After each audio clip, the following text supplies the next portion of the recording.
Hello guys, in this video, I will show you how to record your screen on iPhone. It is pretty quick and easy. Let's start. First, swipe down from top of your right hand side to open up the control center. This is the screen recording button. It is showing red because it's under recording now. If you didn't see this button here, then you can click on the add button here. Click Add a control.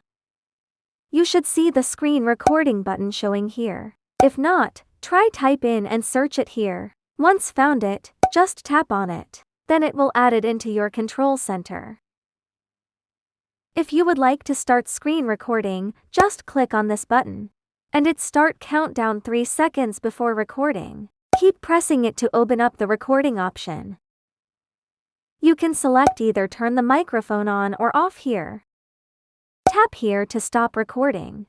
Then the recording video will save into your photo album.